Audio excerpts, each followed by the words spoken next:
Oh, yep. Hello guys. Welcome to another King of Sahara stream. Today we are gonna cast Group 5 AA and BB.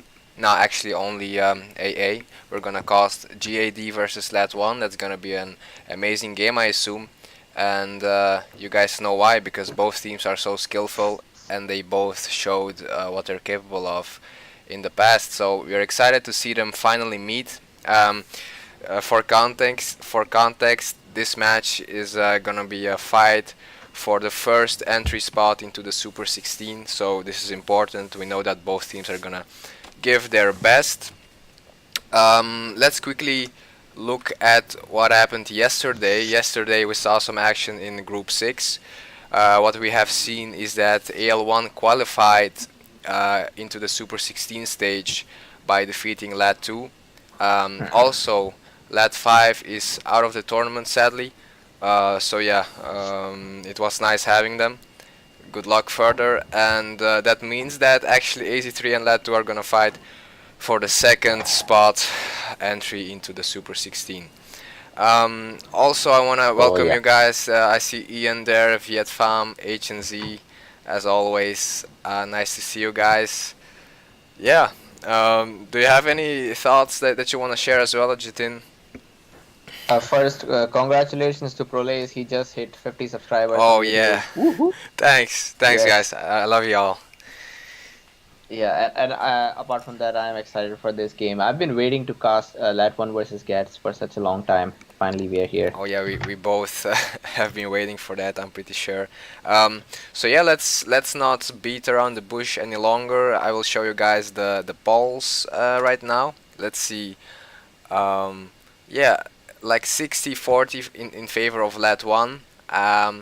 This is quite a correct poll, I would say, for the first time in my life. I agree with the polls. I do think that Lat 1, because Dragon and Cazador, these guys are they're not messing around. They are one of the best players in standard.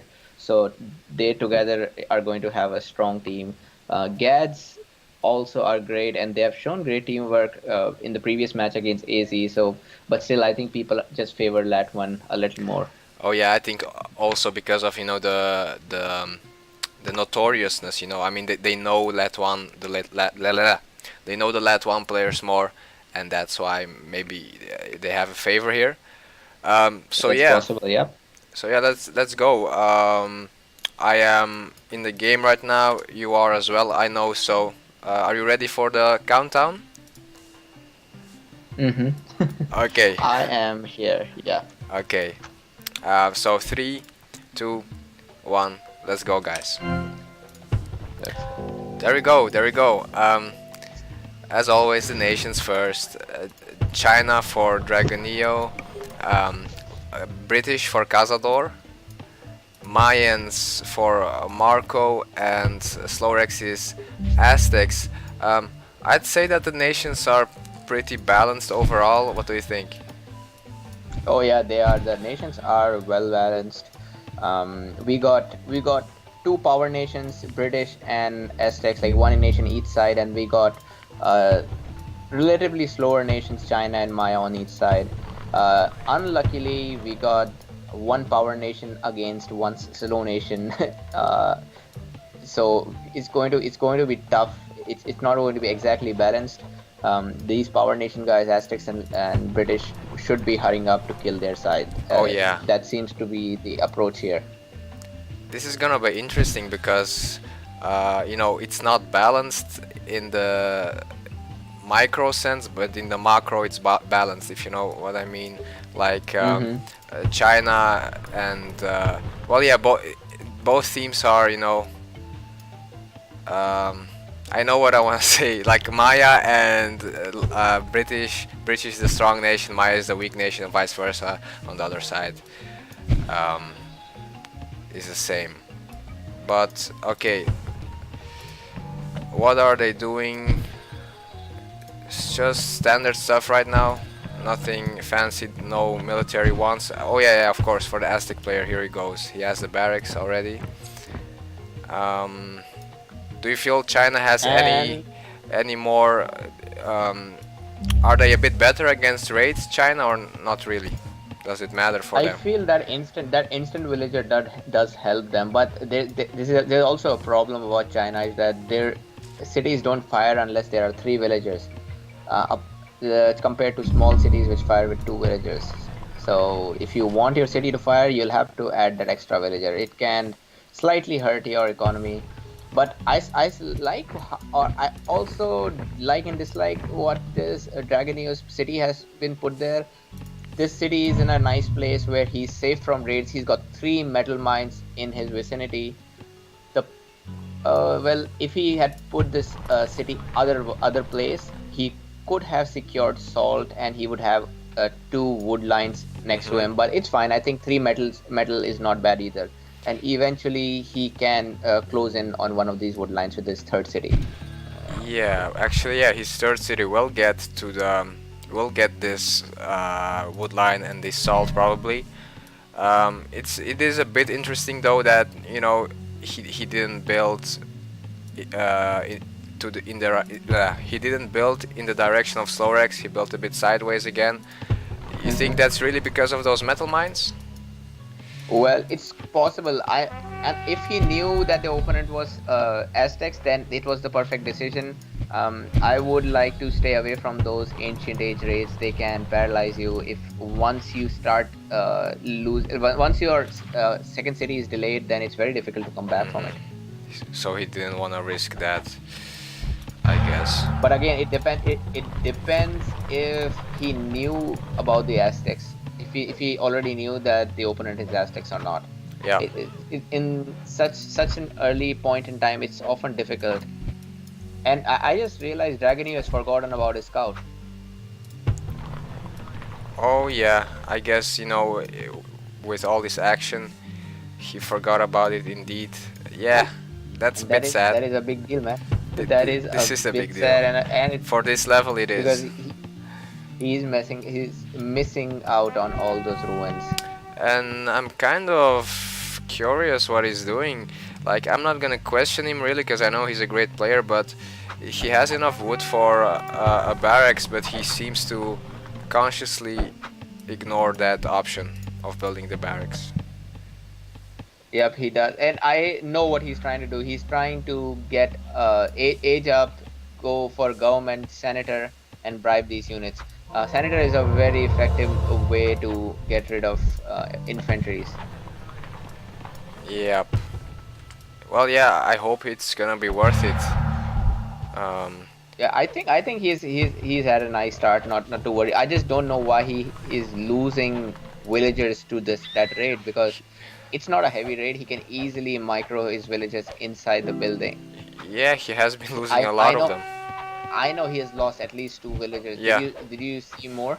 I saw one at least at the front city, and I think it's safe to assume that he lost like three of them. I Oh, think, oh yeah, which is a big he deal lost so two early on, villagers man. now, and that is a big deal. And while the Aztec player does not gain a lot, but he's still losing food.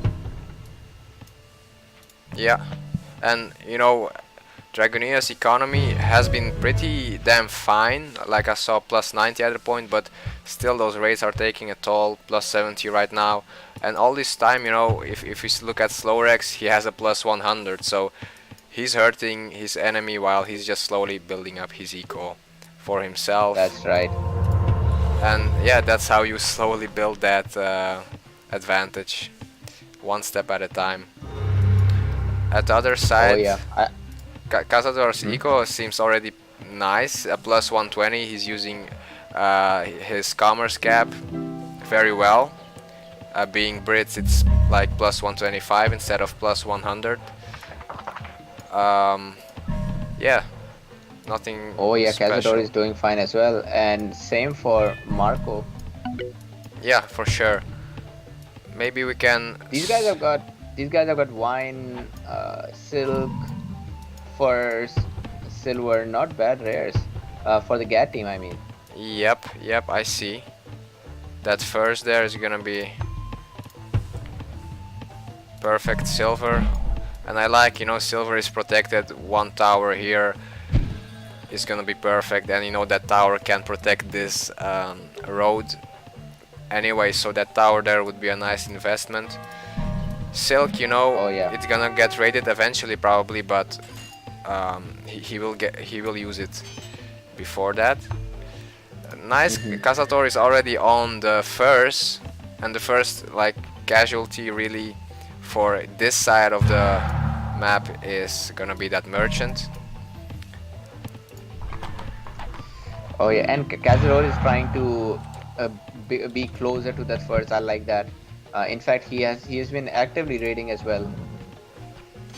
Hmm. I like, man, Cazador is already Civ 2. I wonder why he didn't go a bit closer to that first, because, well, his advantage here, you need a unit advantage, of course, to defend your city while it's being built, but Hmm. maybe he could have taken first into his control, but I don't know, maybe he Yeah, doesn't he want to could have. He could, overextend. or maybe he wants that woodcutter more than Mm, the first. well, he could have gotten both, I feel like. I mean, but that's fine. It's still in his territory, but like now he won't get to use it as freely as he otherwise might have. Hmm. Okay, nice catch here, And that wood line here. yeah, and I feel the game is so far balanced. Apart from Cazador being a little ahead due to his third city, that Yeah, third city is a big deal. yep. If you look at the economies here, everyone is doing pretty similar. One thing I do notice is Marco has a nice gold income, I think, because he has silk, silver, that's plus 20 already, and you know spice boosts your caravan gold income. Yeah, plus 60. If you Oh yeah. compare that to the others, that's pretty damn fine. Yep, for sure. Hmm. Ooh. Man, look at the third city for a Slorex Slower that's X. being built. Pop up. Is that Dragonio you're talking about? Oh yeah, Dragonia, I'm Yep. sorry. I like it, man. That's exactly what you said before. He can secure these wood lines that salt with his third city. He has to be careful, dude, Yep. because Slorex has. Oof, it's a bit too late, maybe. Slorex has a decent army here. Slorex's party could Yeah, have denied it, I feel like, if he discovered it earlier. But yeah, bad luck. yep. He could have at least delayed it. I Hmm. won't say denied it because there are many villagers there. And that's a good move by Dragonio. He had five villagers building that initially. He lost one. Oh, that's a perfectly um, okay trade-off there. Mhm. Oh, actually, Lad has die as well. Um, but Yeah, Marco is lad gonna had raid it. gems, and you said die. Oh yeah, die is Ah, in the gems. Yeah. center. Gems is in the back there behind Dragonio. Mm-hmm. Man, I like Aztec so much. All you need to do is just hurt your enemy. It doesn't matter which enemy, and That's true. you could be hurting your side or the other side, and in both the ways, you are the one gaining. Because in other nations, if you hurt your ally's enemy, then indirectly you are giving your own enemy some time to do his thing. But not with Aztecs. Yep. Hey Rodrigo there in the chat. Decent raids, however I feel like this marble was a bit cocky by Dragonio. I mean, you were gonna lose that Marble? probably. Yeah, You said Amber, man. marble? What did I say? Oh yeah, Amber. Amber. Oh yeah. I don't know why would. Yeah, that was That's quite another cocky. thing against Aztecs. You don't want to. Uh, you Oh don't want to be yeah. sending merchants in places where they're going to get raided. Mhm. Interesting, dude. Yeah, yeah. Like this city by Slorex, I actually like it as well. It's close to die. It has a nice woodline here, and you know, it seems like in this game everybody is gonna meet up in the middle almost. We That's don't. that that. Yeah. We don't see no cutting off or teams being split apart. So And the problem is that it looks like Cazador could get doubled as well because Dragonir being the guy with Senator, I think he is more likely to just stay there, defend while him not planning to raid a lot. This can leave Cazador to be doubled, or even Marco to be saved by Slorex in case Cazador tries to attack him. yep, and actually I feel like you are almost nailing it. I definitely see that happening because Cazador is going aggressive, while Dragonio, clearly being China, he doesn't really have any military advantage with his nation. So I think he's just booming, and he doesn't even have his mill too. So that indicates that he isn't even interested in raiding really. So I think it might be the case that Slorex could help out his own teammate for sure if Oh yeah, Cazador is gonna be dominant here.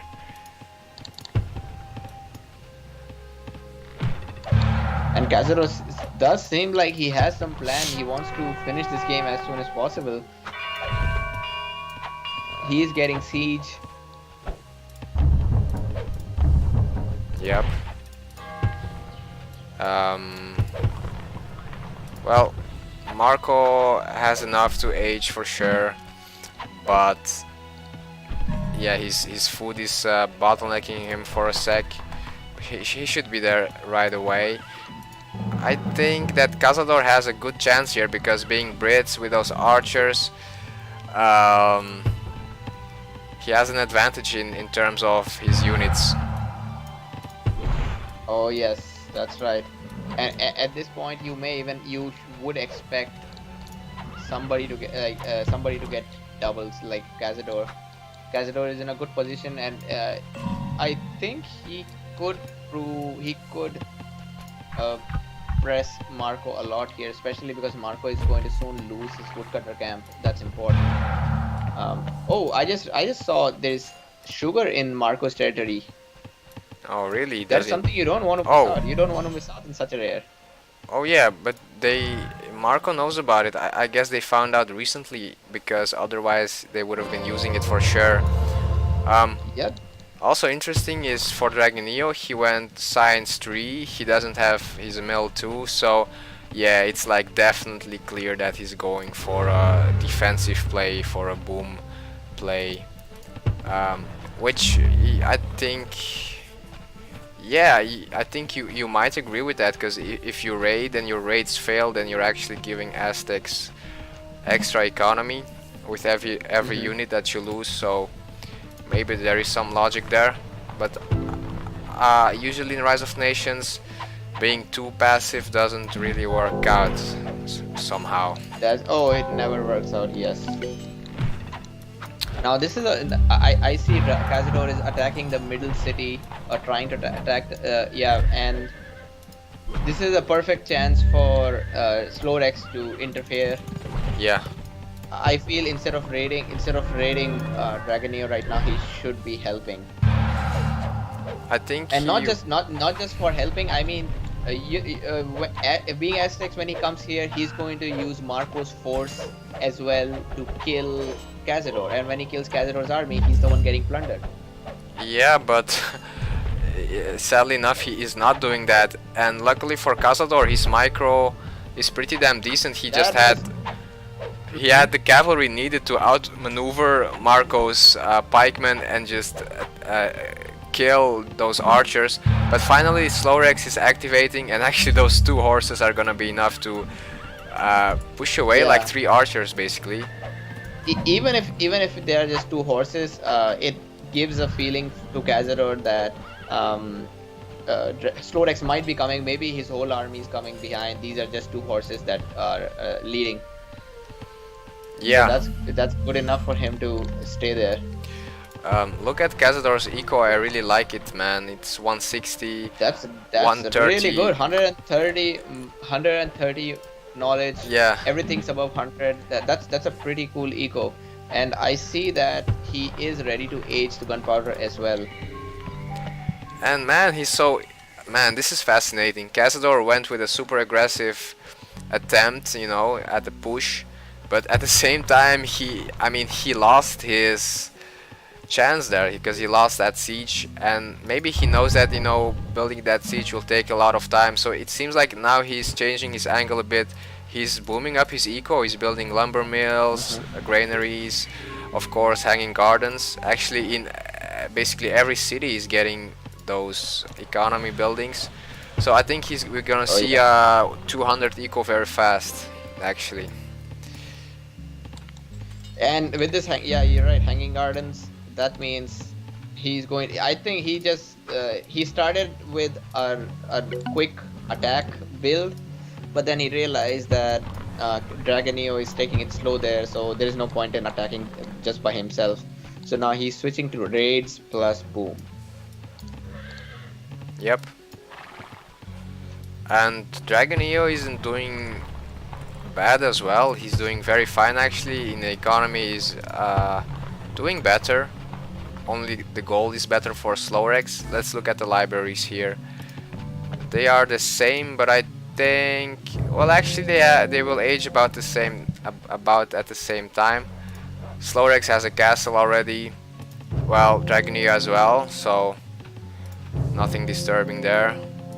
Tactics is available, so they should Oh get yeah, that. castle for both of these. They're doing fine. It's about 15 minutes time mark, and Look, I would say they should be aged. They should have aged already, but it's all right. yeah. And I like outdoors play. However, Marco isn't just standing around either. He's going for that raid. And man, Hanging Gardens is kind of exposed there because you could actually just kill that wonder with cannons, you know. Siege, yeah, he could. Oh, there's a lot of units here, and Cazador's raid here. I don't know if it's gonna be better off than Marco here. He killed a lot of villagers, I think. Oh yeah, that woodcutter camp was too exposed. I can't believe Oh yeah, Kazuro did not have any plan for that. dude, a castle here would have been essential, or at least a tower, you know. He had a watchtower, Yep. so he actually saw this raid coming in from far, and still he couldn't prevent those losses that he just Oh experienced. yeah, you're right. I like that this heavy raid from Marco better. Like this is better than what Cazador did because these raids are so deep inside. Um, he has he has he has killed so many villagers near the woodcutter camp. Look at Kaza's eco. He's brought it down to almost 100. Oh yeah.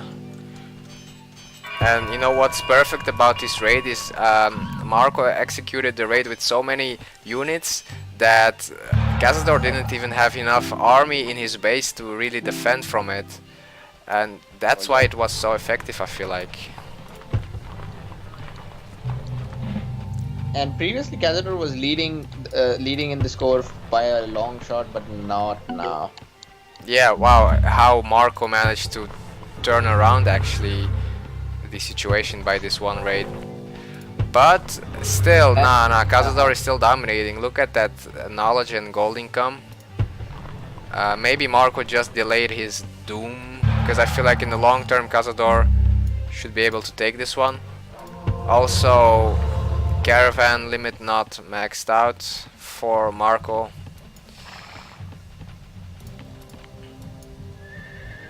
Man, Cazador should check out cotton, silk. I mean, I would be surprised if he doesn't. Oh yeah, he should. Oh come on! How did he not check out Silk? Yeah, it's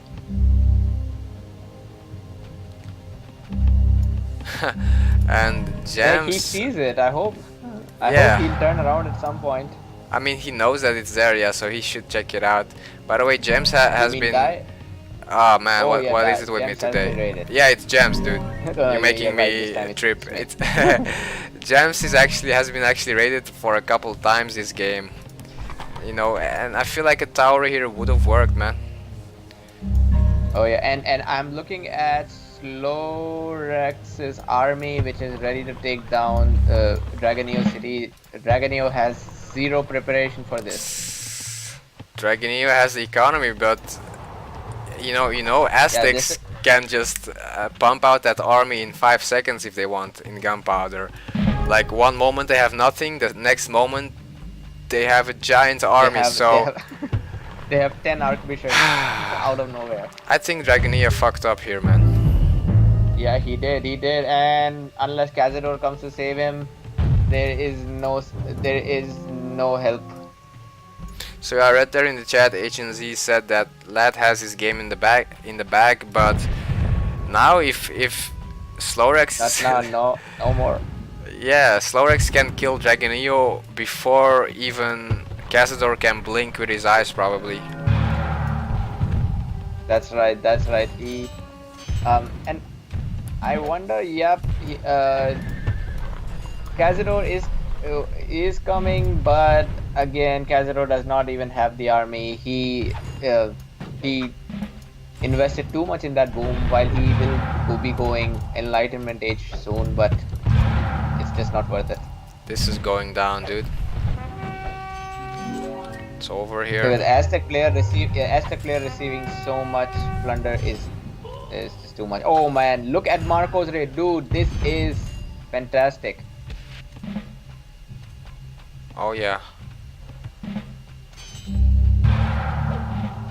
This is excellent raids by Marco here on 2 cities, and he's consciously raiding. It's not like he just left his heavy cavalry to do whatever they want. And also having two heavy knights is like 4 times more effective than having only one for raids. So I like that he's committing to doubling up his squads. That's a giant army from Slorex now. I don't see any return from this point.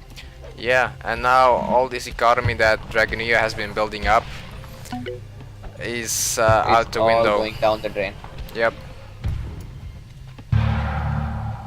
Oh man. Hey Surge, hey yep. So this really happened with China. I just played against Mac with China, and I did the same mistake. You want to boom so much that you forget you want to create army.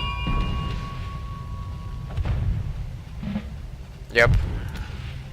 And to be honest, it was a mistake by Dragonio. You should be aware of, that your enemy is Aztecs. That's no joke. You can't just ignore that. Well, you're right about that. Now, I do see Cazador is aging, and Marco is a little far away. He needs a lot of knowledge to age. So Yeah. it's going to be a battle about who kills faster. I don't, but Cazador hasn't even started mounting pressure yet, so it's more likely that Slorex will kill his opponent first. Yeah, like Cazador is in a very weird spot. He has built up such a huge advantage actually over all the players in this on this map, but he doesn't have the army yet, and he's losing too much time. He's not really operational right now. He has to upgrade first. He has 3 sieges. I wonder what his next move will be. Yeah, I think he said as long as he can do some real damage. I don't know if I was Cazador right now, I would take care of Marco's army, but eventually I would go for Slorex to give Dragonio some time to heal. Well, the good thing is actually what I like is if Cazador would go to help his teammate, he would lose a city for sure, because unlike some players in the past, like Old Cat, yeah, like Marco has 2 upgraded sieges, so if Cazador leaves his position, then he's gonna retaliate without any problems immediately. Oh yeah. So Dragonio is aging as well, but I feel it's now or never, man. Cazador has to come and help, or Because it Yeah. doesn't matter how strong you become, you can never beat two players who are this at this level. These are not noobs. These are guys at the same level. Yep. If Cazador has to beat them, he needs to help his ally right now. And this is a common mistake. A lot of players make this. They forget how important it is to save your ally. It's yeah, it's good that you're killing your side, but I still feel there's no point of the game once you are alone. Yeah, no, then it's really over. While maybe you should take the risk of losing your side to save your teammate, because in the end, who knows? You're lucky, and you know you come out on top. You never know. By the way, look at Hmm. Slowrex's knowledge income. It's plus 260, and his economy is very great. So he's actually not doing bad, dude. I mean, Cazador's base resource economy is very good, but that knowledge and gold for Slowrex is impressive as well. Yeah, and he's got a lot of resources in his inventory. Oh, and at such a time, you cannot be. Oh man, he's sieging the buildings. I think he should just go for the capital. There is no time to do all that. Oh yeah, you're talking about Slowrex, right? No, I'm talking about Kazaror actually, because Slorex is near the capital. Or I could be talking about Slorex as well. I was not paying attention there, but I am paying attention here at Marcos, and Marcos seems to be in danger. Cazador Yeah. needs to kill him as soon as possible. Actually, Cazador is gonna kill him almost simultaneously as Dragonia is gonna go down. Maybe like But the problem 30 is seconds the score later. for the score for Slorex is too high, and that score is going to give his team a much higher counter. Hmm. Despite being late, they even get a further higher counter. Oh yeah, for So sure. that's not 30. So that's a 1 minute 40 second advantage. Like it could be a lot of advantage, man. Actually, here Marco, he went for the engagement against Cazador. I think I would have liked it more if he just ran away from the engagement. You know, it's better to fight alongside your city than to lose your army in the open. Oh, yep, that's right. Okay. So yeah, 3 minutes 16 seconds left for Dragonio. I mean, this man is dead basically, but I still see he's trying, he's still building a temple. I mean, every second that he Yeah, can. I wonder why didn't Dragoneo try to build Forbidden City? Yeah, I'm pretty sure he should have had enough resources for them. And he knew for a while that he was actually gonna lose it, because from the moment he lost this city here, I think you're supposed to know at that moment that you're gonna lose this side. Oh yeah. I like how Marco started Forbidden City, because that's a good kind of planning. He knows that he's going to lose. He did not Oh invest in yeah. army. That's a very wise decision. You should know when you have lost and when you should be able to find a way out of this situation. Right So now, he starts Forbidden, which will finish obviously faster even if Dragonio starts his Forbidden. So there's no point now. It just means that Dragonio is definitely dying. yeah, and at the moment, both Dragonia and Marco are just trying to slow down their opponent for just a little bit by building some more cities. They're trying to delay their doom. Marco is doing a slightly better job at it, I guess, because he actually has potential in that Forbidden City. It can save him for Oh at yeah, least a and while. I see Slowrex's eco and his knowledge. I think at this point it's just even if he's 1v1 against Cazador, he will probably take him out. Yeah, he has just overtaken Cazador completely. On the other side, Dragonio is just barely surviving, trying to make city one city after another. Luckily for him, you can say that his cities are big already. That's like a small Yep. advantage in this case, but Yeah, not but game eventually he changing. will only last for 1 minute. Maybe that 1 minute is long enough. Possible, yeah, possibly because Cazador is doing great, but damn, Marco has a lot of cities, man. He's been building a lot of those. He has, including the Forbidden City. He has 4 cities, and he's building a fortress now here. I love it, man. That's a great thing to do. And I like how Cazador is not wasting his time with these small cities, going directly to Forbidden. But the problem is that his siege units are not in the radius of the Monarch. Uh, so his siege Oh, units are going slower than they should be going. oh yeah. That's actually something that I really make sure that I get right. I always make sure my monarch is helping my all my units. Let's see. Oh yeah, look at that. They start moving faster. You can really see it.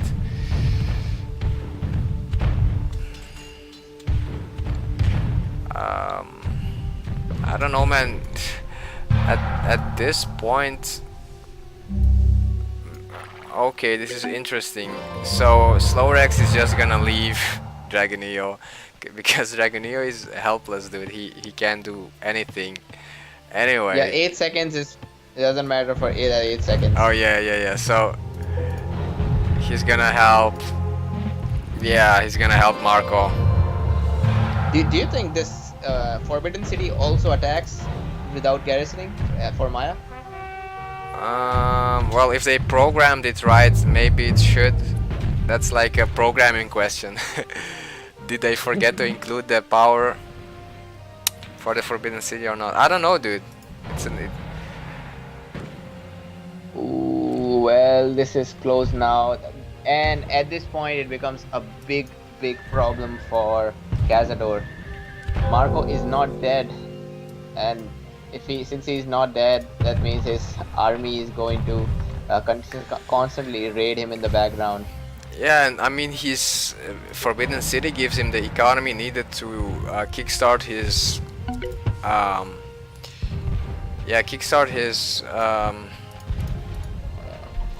building up of Yeah, his his empire his again. eco again.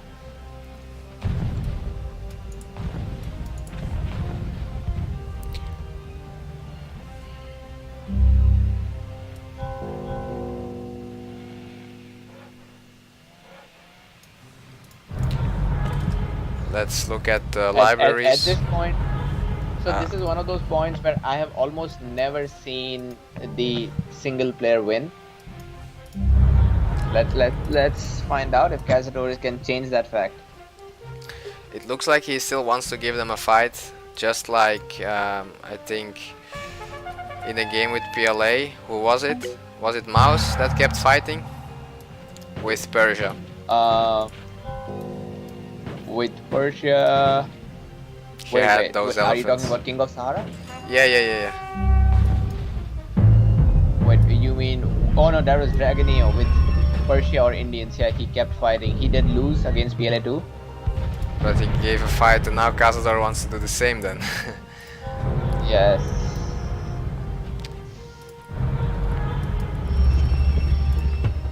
Look at that, Marco's economy is basically plus 200 already. Yeah, So, he is coming back on his feet, and he doesn't need to do much. All he needs to do is raid and annoy Cazador. Slorex alone, but just by himself, Slorex is strong enough to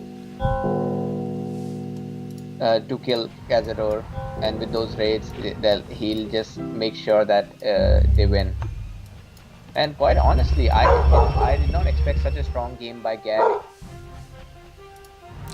This was this yeah. was this was perfect, and this was so perfectly planned. Marco. So a lot of this is because Marco got this Forbidden City. This game could be completely reversed if Dragonio got the Forbidden City instead of Marco, and he would be the one surviving. Yeah, So just a small difference in your decision is can lead to a different outcome. I love that. I love the use of commandos. It seems Hmm. like commandos are more effective than sieges in industrial to take down a city, and maybe even Oh yeah. combining those two, because those commandos will get the city down to low HP and the cannons can finish the job real quick. Oh yeah. Yeah, commandos. I think they reduce the city's life to half every time Yeah, so that's initially. just crazy. That is crazy. So the So, first hit by the commando is the most powerful one. yep, and maybe you can we can suggest like using two commandos and like maybe two sieges, and that's gonna be enough to get a city to 0 HP very fast, or even one siege just for that last, how many Oh HP yeah. that there still is.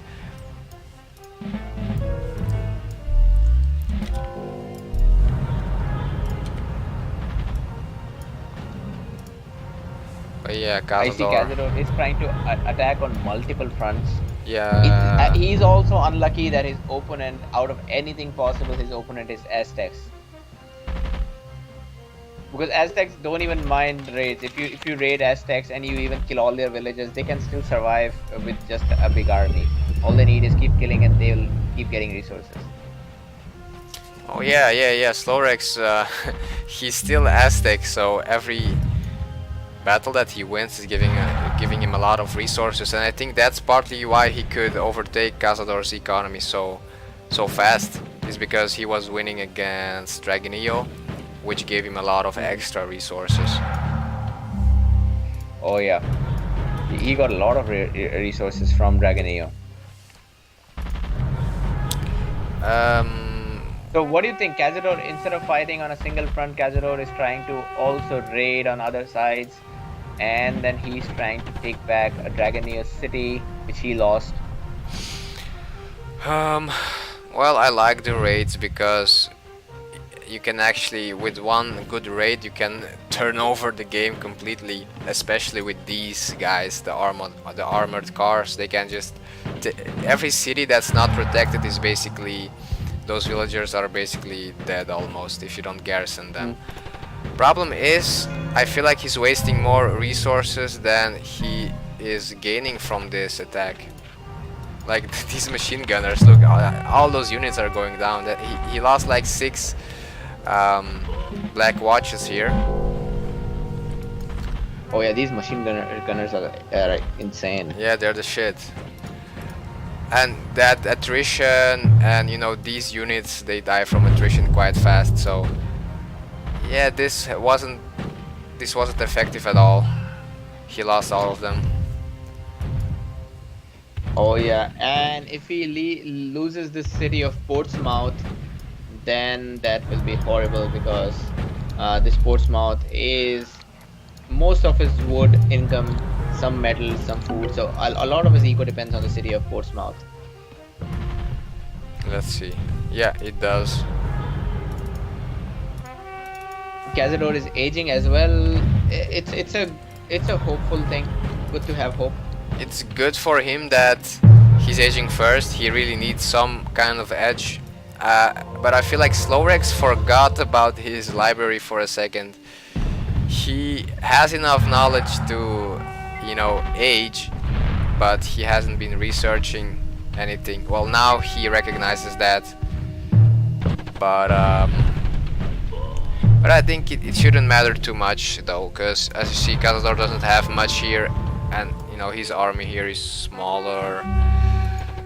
Mm, it's kind of funny that his army is stuck here while it's needed here on Portsmouth. Ooh. Yeah, and he can't move because this one city is causing obstruction. Yeah. But again, losing this city was devastating for him.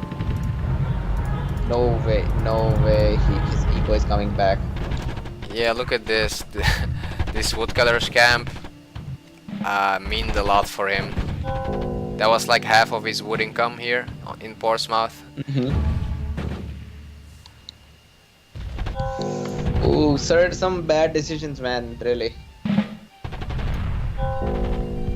this game could have a different outcome. Yeah, that's for sure. Um, At the same time, perfect decision by Rex and Marco. Slow Rex came to help when he had to help. Marco built the Forbidden City just when he had to.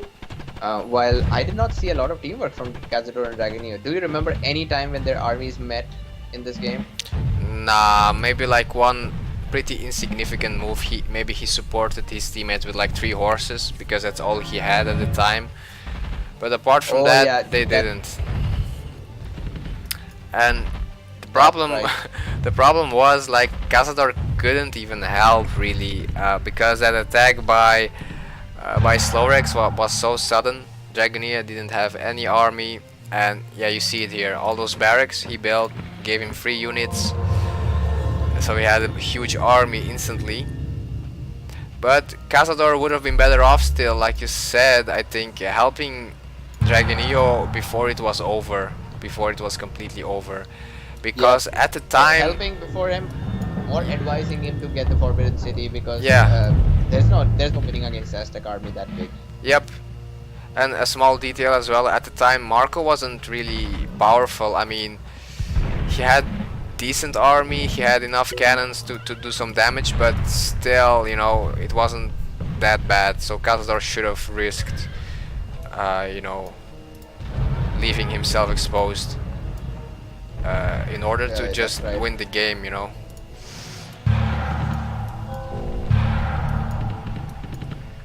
And now Cazador is fighting here, but he's fighting with Marco, which for Slowrex this is perfect. I mean, Slowrex doesn't feel any pressure right now. He can just keep on booming, I guess. He's going for the last commerce, level 7, globalization. um, Don't you think it's strange that Aztecs have Jaguar modern infantry while they did not even survive to live this age? oh yeah. Um, who do the Jaguar infantry belong to normally, or is that like a real I don't thing? even know if that's a thing. Yeah, I'm No not sure idea. either. Probably some bullshit.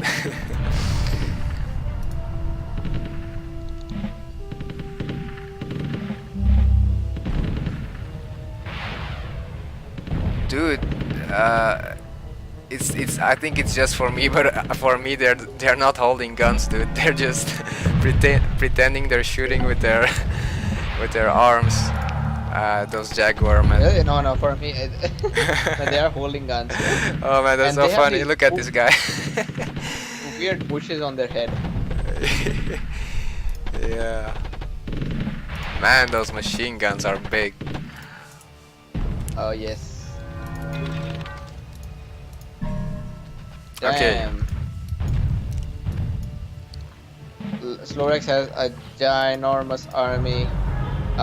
This could be if Slorex comes here, it could be the last exchange between these two guys. Mm-hmm. Interesting that he went for this city first, which I find was pretty damn unimportant. If he went for Portsmouth, I don't know, or just kill more important stuff.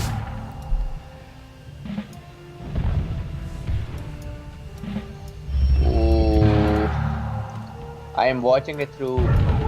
I'm just watching it through Slorex's perspective, so that I can hear those sounds, those plunder sounds.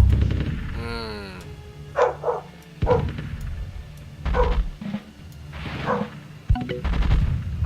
And you got to give me 1 minute. Yeah. I'll be back. Yeah. Right. Oh yeah.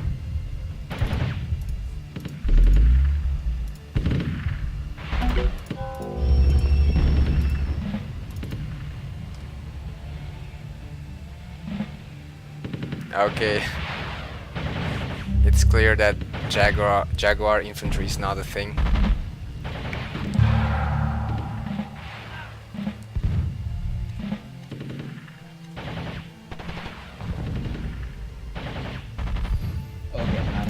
Hey, by the way, I like that we see seaplanes as you know, Chad Hmm. pointed out as well. Actually, both Actually, planes are sides. quite strong, super strong planes, but they are weak against. Of course, they should be weak against anti-aircrafts, but anti-aircrafts just take these planes down so quickly. Man, to be They're good honest, as long as your opponent doesn't have anti-aircrafts. They're good. you're right, but like in the information age, sometimes it seems like planes win against my armies, even if I have like 10 anti-aircraft guns, they still somehow damage me a lot, dude. Really? Yeah, I think so. If I remember correctly, that's the case, but yeah. I'm looking at populations. This is something used a lot in Age of Empires to find out who's winning. And you see, Slorex is capping at higher than 170. Yeah. He has more villagers giving him that economy. He has probably a bigger army. However, it's you know, pretty similar at the moment. But um, okay, the commerce the population limit is gonna be capped at 200 for both nations, because you know, if someone was Bantu, then potentially that could be game Yeah, changing. I've never. I mean, two players who are equally matched. I have never seen anybody reach. At least in the advanced games, I've never seen anybody reach above 200 population. Yeah.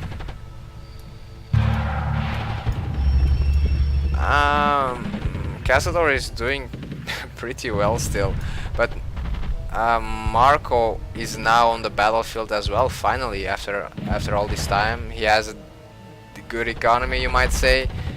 He's industrial, so now he can actually make a difference here.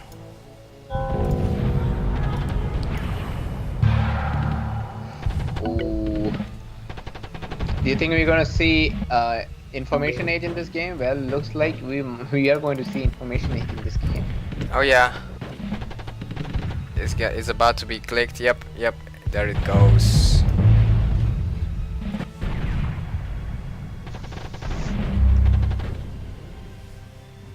Cazador is giving them a nice fight. Yeah.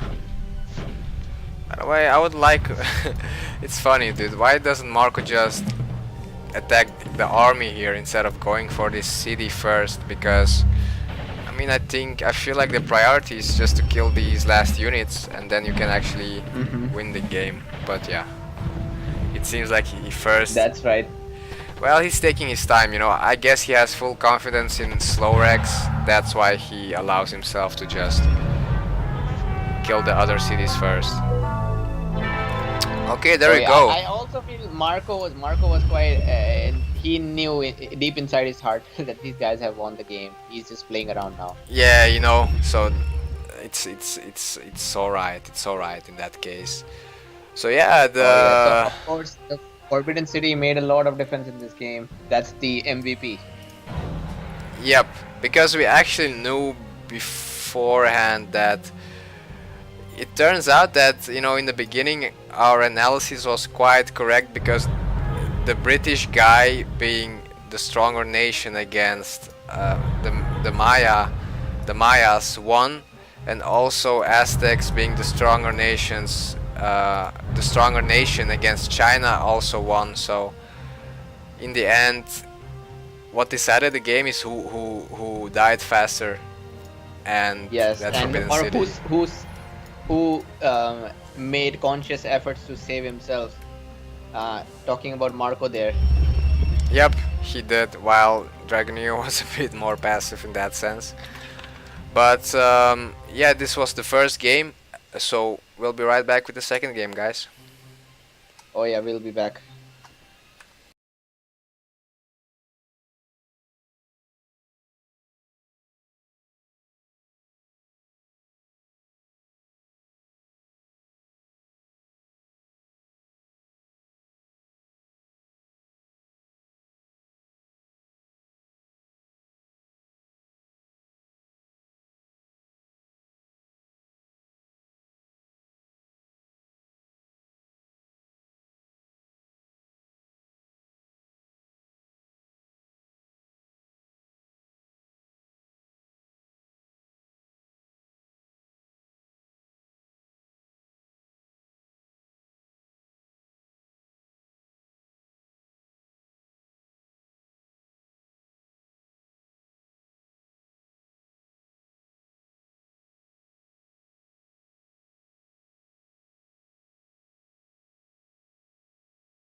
Okay, guys, we are back. So, second game here. Get won the first game. So, yeah, let's go. Three, two, one, go. All right. The lad team: Cazador, America; Dragonio is Maya; Marco, Oh, Egyptians; and Chinese for Slorex. So, yeah, what are your thoughts, dude? I feel the Cazador is the only one with a power nation. All of these are okay, and sad for Dragon, he's stuck with Maya after China now. And maybe for Slorex, it's redemption time now. He's the one with China. Let's see if he can turn the game around. If he can win with China while Dragon could not. Yeah, you're right with the analysis there. America is the strongest nation here, so we're gonna watch out for Cazador, see what he does. He played very well last game as well, but he missed out on the opportunities. Like, I mean, he wasn't ready to do much because, yeah, he was booming, but he did play I don't nicely. even think he was expecting Dragon to die there. He didn't. I think he was. Yeah, he was kind of. He knew that he was winning, I think, and that's what brought him some comfort. But then, of course, suddenly, if your teammates loses, then the whole scene changes. Oh yeah, I mean I don't even remember seeing in any chat where Dragon asked for help early in the game because he should have asked before his city was taken out. Yeah, that is right. And Anyway, in this game, what do you think about the rare resources on Gad's side? let's check them out. Salt, tobacco on Marco and Amber. Marco actually has Slorex. I mean, Slorex has a lot of rares in his vicinity. That's nice. Gems. Damn, he's got three rares already. Yeah, that's a lot, dude. Florex, that's a lot. And even though like two of them are not considered as anything special, they are still nice. Amber, especially for that Yeah, if you trading. can protect them, that's just free resources. Yep. And I like Amber for the trade that cheaper market exchange cost. Makes a lot of sense in the late game, even sometimes in the early game. By the way, there is diamonds close to Marco and Obsidian, so I feel they've got decent rares. Most of these rares are wealth heavy, so it's going to help them. Yeah, I feel like having wealth heavy rares helps you a bit with early aggressions to make those I guess heavy horses or horse archers, or of course you can build scholars. But I just want to note they don't have any library rares, which is quite strange. There's silk there, but it's in no man's land, you can say. While So there's only I feel there's only two library rares in the entire map, Oh yeah, that's right. and both are in no man's land. Dai is close, is in Cazador's territory, but not for long. Die in Cazador's territory. Okay. Well, yeah, that I think I think Cazador should get die with his third city though. But Yeah, but not if Marco gets his third city first. oh yeah, of course, of course. Um, by the way, for Dragon Neo, he has Papyrus in his corner, which that is a library rare as well, and a nice one on top of Wait, that. wait. How did I miss that? Oh, yep, he's got Papyrus. Papyrus is the king of all library rares, according Oh to me at yeah, least. Papyrus and yeah, I guess silver. Yep, silver always useful too. So, do you Le- see what Marco is going with? yeah, I He has a, was a just completely about to different comment playstyle. on it. Yeah, what I like is, I guess he's using Egypt's power in an indirect way because he knows he doesn't need a second city to actually max out his food income. Um, Oh, yep. and farms actually give him some gold and that diamonds, so the caravan isn't that necessary for him either. So he's actually, I wonder Yeah, what. Yeah, he's gonna use that food that he didn't spend on his civic to get that military level 2, so he's actually speeding up his raid a bit. Oh yeah, so he's gonna start his raids faster. That means Cazador will be defending, Cazador will be under pressure. So while he has no city right now, he could end up with a third city before Cazador gets his third city. Yeah, and also why this is nice is, Americans, you've said this before, they are more vulnerable in the early stage, so raiding them as early as possible is actually a good idea. And Cazador doesn't have any towers anywhere so far, so I guess Yep, and he must go senator then, right? he should. I'm not sure if he's expecting that. Let me see. So based on his, he has not scouted out. Has he scouted out the stable? No, I don't see. He has not Nope. scouted out Oh, he stable. just hasn't. The, So close as well. the least he knows is that Marco did not go for Civic 2. So or Civic 1. So that should ring a bell to him that there's probably a raid coming. I would think that maybe he will go for a wonder then, but yeah, there's a lot of time passed, so it doesn't seem like he is going for the wonder. I'm talking about Marco. If Cazador would look at him. Um, At this time, I see. Yeah, Cazador is going for despotism. Not a bad idea, but where is his barracks or stable? This yeah, despot is of no use. it's weird that he he's leaving himself completely exposed. I think he assumed too much about the Egypt player. He assumed that Egypt is not gonna raid him, I guess, because not having any towers at all as well, I would feel so exposed. Oh yeah, definitely. Now this despot is good because it can ambush your villagers. Apart from that, he can't bribe like a senator, so he still needs his units. Good thing that he finished his stable and did not. So yeah, where's Marco? What's Marco doing? Look at him, he's doing some nice stuff, man. He has units on all sides of Cazador's territory, so in a while, suddenly Cazador is gonna get attacked from everywhere. And Oh this is yeah, the main target here. This is gonna be big. That wood line here. yeah. But again, he's got this despot which can ambush, and that ambush ability was used the perfect way. Oh yeah, that was actually a nice thing there, but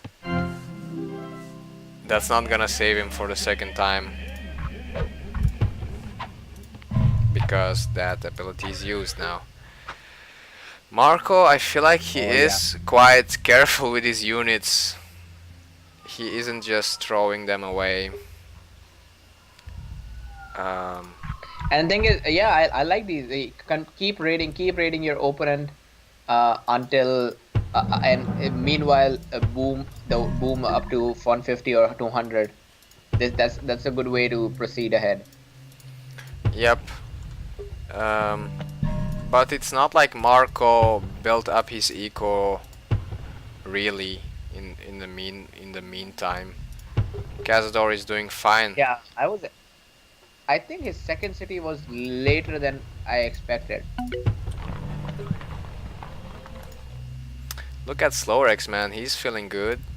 Using salt, tobacco, diamonds, gems. He's feeling alright. Must feel Yep, good for him. and he seems to be doing good. 120, 120. On the other side, Dragoneer is doing pretty well as well. Their knowledge incomes are comparable, not too far away. Let's look at the libraries between these players. Basically the same, only Slorex has an extra science level 2. These players here on this side, they don't seem to be raiding that much. Yeah, it's a peaceful game on the other side. Mm-hmm. That's like they have a treaty. Yeah, man, they have. This tower here, I'm happy for Dragonio because I definitely see these units migrating here eventually. That tower is gonna be in a good spot there. Okay, horses. That was actually one of the important rares for Lad. One of the only rares that are really worth it for them at the Yep, that's moment. aggressive rare. One of the only aggressive rares they have just got traded. Nice. So I like Marco's raids. He's exploring the whole map, finding out everything that he can raid. Cazador has an horse archer incoming here, and I think he should be able to do some damage if he micros it well. Marco, are you here? Yeah, he is garrisoning. It's fine. I do feel like Cazador has done more damage with his raid so far. um, Oh and yeah, I wonder what. I mean, Marco had was off to a very good start, but he suddenly did not do as much damage as I would expect. He still has got a decent economy compared to Cazador. I think he's got a better economy than Cazador, but I would expect him to be way ahead mhm. than he is right now. He's got 400 metal in his 300 to 400 metal in his inventory. What is he planning to do with that? You know, I think Red Bull, one of the best players, he sells that stuff a lot to make scholars, if I'm not mistaken. So that would Oh be yeah, a not a bad idea at suggestion. all. Um, But he's not doing that either. no, he isn't. It's clear that Slorex is preparing for a Civ level 2, I guess. I mean, he has a villager here, his army is here to protect that city while it's being built. Cazador, nice raid actually. I mean, Oh yeah, yeah, nice raid by Cazador. Cazador. Yeah, that jams going down. Let's see. Some units here by him. Two hoplites, two archers. Where is that age? Because unless you upgrade this, then you know this army is a bit underwhelming. Well, this is Ooh, a nice spot but though. this is a nice spot. He's going to the trade route and just gets Marco uh, off his location. There goes the Marco is caravan. in a complete different place. Man, I love Egypt for this seven farms thing. It just makes it so super easy to get your food income up. And once you have your food income up, you can get villagers and everything out too.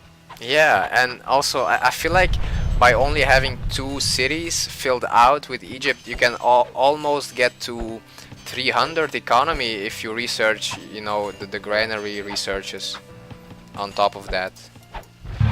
Yep.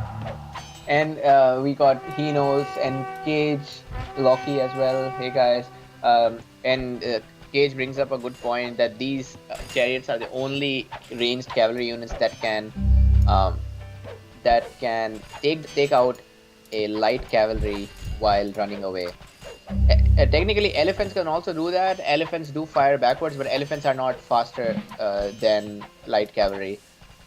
Chariots can kill the light cavalry if they run in a straight line. Mm-hmm. Man, nice raids by I, Cazador. I like that. dude, I can't even keep up, man. I feel like Marco is doing a good job as well, dude. Don't forget that.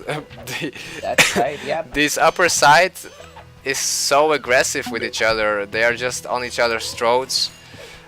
yeah. They don't like each other. It's like No. And by the way, it is sad that Cazador's army wasn't upgraded all this time, while Marco's army was, and I think actually that Marco is doing more damage than the other way around. Yeah. well, I know that Marco lost all of his miners. I mean, all of his miners. There is no miner left. Hmm. Okay.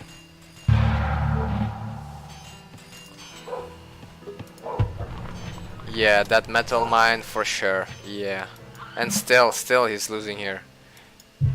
Okay, militia. Oof, he's gonna lose at least one more villager, I think. Two At such militia a isn't point, it's enough. better to garrison them. It's Yeah, better to garrison them than to lose units. I've made this mistake a And lot if lately. and I know why Marco is doing that. He is actually forgetting he's just forgotten about those units. because he's raiding. Maybe he realized that in the time that he runs away, they'll be dead, so he used them for militia. But the ideal choice would have been to put them inside the city the moment he saw the raid coming. Yeah, that's right. And Marco still doesn't have his third city. He's trying to get Yeah, Detroit, another but it's not complaint. gonna work Yeah. out. Oh. Yeah, that's just not enough units. Yeah.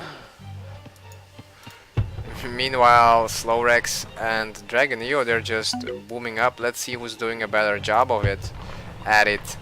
Dragonio, it seems. I think he will Oh come yeah, out on Dragonio. top eventually. Dragonio has got everything better than except knowledge. But they actually, both of them don't have that much knowledge, so it's not too late for Dragonio to fix his knowledge. Okay, we see the first kind of double, I guess. That is great. Yes. But First kind of double. but it won't do really much, and I feel like Dragonio can even do more damage by getting a couple caravans here than Slowrex can do here on Detroit. Oh yeah, this guy here should be destroyed. Okay, this is actually nice, man. Look at that. Man, come on. Why is Marco not building his third city? He's taking it too lightly. His third city, he's still got. Oh no, he's not. He got a completely messed up wealth income. Oh, wow, he is completely disbalanced. By this point, I would just infinite queue my villagers on every city and let them just go to the economic. Look at that food. Yeah, he has enough food to fill out every production building he has. But he's not doing that. And you know, you were complaining about that third city. He's building it in the back there. He's joining it, merging it with that woodcutter's camp. So I guess, you know, he can build that lumber mill. I'm not sure about that. If he wanted to go aggressive, he should have built it in front near Die. Yep, I agree with you. I would actually like that more. I mean, me personally, I would have preferred that, because actually this distance here is a big deal. Oh yeah. Well, It's very close. Like Cazador, Marco, they have exactly the same library researches. and almost exactly the same armies, and both of them are despots, so no healing benefit for Cazador. Let's see, man. That's right. Oof, I feel like actually this engagement is going pretty well for Marco, and that's all he needs, because the both players here are so close in terms of, you know, progression and score, that a small win here in terms of military action would give Marco the edge. And if only if Slowrex comes to Detroit at the same time, I think Detroit would be a better place to attack than New York, because New York it's hidden. There are natural barriers, mountains, wood. It'll be easier to take out Detroit. But then at Detroit, he has another problem, that he could get doubled by Dragonio and Cazador. Yep. Meanwhile, Slowrex is aging to gunpowder. Dragonio clicked up right now, just now, so he's not that far behind, nothing critical. But his eco of food and wood is tremendous. Metal is the same, gold is higher as well for Dragonio, and the science is catching up indeed, so... Yeah, what happened to Slowrex? I see that Slowrex is not finding a good woodcutter's camp, but he still has got that +4. He should try to use that. I guess this one is decent. I mean, it's better than nothing. You mean the one near Salt, and there's another one near Salt? Yeah. Yeah, he should be using that. Yeah, he would have gotten his wood to +200 at least, you know? close to it. Yeah, that 140 it does not look good. Nah, it doesn't. Look at how much resources Dragonio is stacking. 600 food, 800 wood. Well, yeah. Whoa, whoa, whoa. Man, Uh, that does not look good. That's a lot of stacking. but he can convert them anytime he wants. So when he finally recognizes that he has a lot of resources, he's gonna be fine. He'll invest them in something, I believe. Oh wow, the senator is going down here. Ooh, maybe that's the moment. Ooh. Maybe Slorex could have tried to actually continue this engagement. Oh. Well, yeah, I don't know. It would be close. 3 heavy knights for Dragonio. They are very powerful. So maybe it's wise to fall back actually. But yeah, sniping that Yeah, senator. he did get a senator, and I see, these archers, they never miss their targets, but these fire lances, they actually miss their targets. Oh If the really? It's randomized. target is missing. Yes, it's so bad for fire lances. Hmm. So actually, I guess they miss more when you're moving. Oh yeah. And hey, we got Boo in the chat as well. Yeah, I see just now. Hey James, hey Boo, and Jerry K. What's up, dude?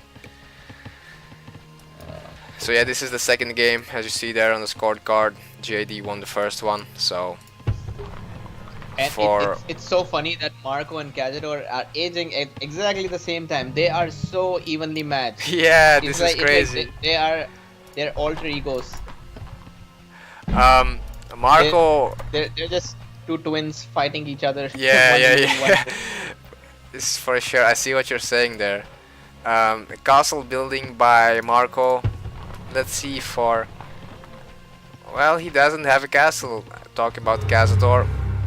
I think he will build one. Yeah, I think he just sold some gold to build a castle. If I'm not mistaken. Let's see where it's gonna. Yeah, he. Mhm. I wonder where it's gonna go. It's been 4 seconds since he aced, and he has not clicked on the government. That's a noob thing to do. Yeah, what a noob. It's free, bro. He knows that. He's preparing for some raids, as we see. Flanking Marco there. He's using cotton. Actually, do you know one big advantage of Despot that a lot of people don't realize? What's up? Enlighten me. It's the 15% discount on military, and that stays forever. Even when you're out with your like despot, your despot has been replaced by the monarch or president, you still retain that 15% discount. You still retain that 15% discount on military barracks units and the upgrade. So that it I think it snowballs a lot in later ages when your age. I mean, military already costs about 1500 knowledge. 15% of that is a significant amount. So what you're saying is that benefit just keeps stacking up. You don't lose it. Yeah, If you go despot. I think if the game goes long on one side while you are losing the while you're losing the 50 extra commerce cap that the senator would have provided, or on the other side you are gaining the cheaper military upgrades and cheaper unit upgrades and a 15% cheaper infantry as well. Yeah. By the way, Cazador with the red fort. Wait, what? Oh, that's a pretty good idea. I love that. So I don't know what's the motive here for the red fort. So do you know red fort has the same range as the cannon? Whoa, can it actually shoot the cannon? So it can. Oh yeah, it can shoot the cannon. But for it to have the same range, it needs to be within the radius of the city. And so right now not. it has its range. Yeah, its range is just outside the city's range. But yeah. So when you have buildings like towers or castles inside in the city's radius, it they increases. get extra. Yeah, and they get extra range, and those range units are affected by the temple upgrades, but not for this castle apparently. By the way, important stuff going on in the bottom part of the map. Dragonio is dominating. His army is huge and very well composed. A lot of heavy knights, a lot of gunpowder men. He actually killed a lot of Slowrex's units, and I feel like it's a bit weird that he actually made this huge army without even making sieges. If you would have seen, he was raiding Luta before, and if he had sieges, he would have gotten that city very easily. Definitely, man. But This is a nice army. I mean, what he's doing now is kind of a raid, I guess. He's just damaging Slowrex, but he could have. I think he could have finished this He game. could have just, Yeah. he could have just finished it right now. You're right. And Marco, he recognizes that Slowrex is in a tough spot, so he was actually going to help him, but he is hesitating, I guess. Oh man, I would have loved to see this red fort actually put right on Marco's face. Hey, imagine he's coming and suddenly there's a sudden red fort emerges on the ground. Like, when does that happen in real life? Yeah, man, for sure. Or use this red fort to separate Marco and Slorex. That would also be funny. Oh yeah. Well, they are close to being separated actually. Like, if the lad team puts down a city here, then it's gonna start tearing them apart. Wow, Oh yeah, but Dragonio. remember, cities can be taken. But this red fort, it has. Oh, did you see that? What's up? Oh, never mind. So this red fort, I'm slightly ahead of you, so I saw something very crucial. Um, I'll pause. But but this Whoa. is a funny thing, man. Well, I see two sieges just instantly. They're just lying Yeah, around here. that's what I They was. died. Yeah, they died. That siege, those siege have the. Oh, and I was wrong, man.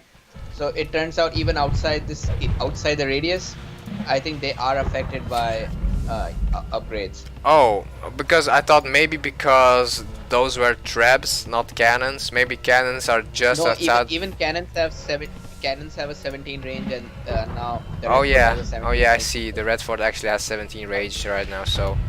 Mhm. So that makes it impossible to kill the red fort in gunpowder age.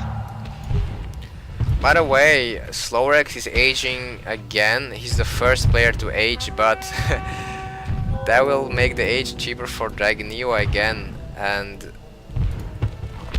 Slowrex doesn't have And Skrillex enough doesn't have units the to units. fight. Yeah, Yeah.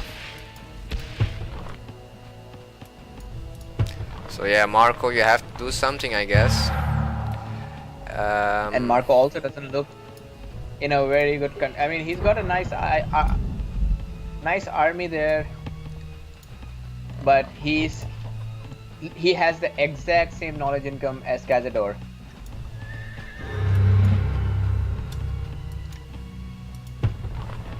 Yeah, yeah, you're right.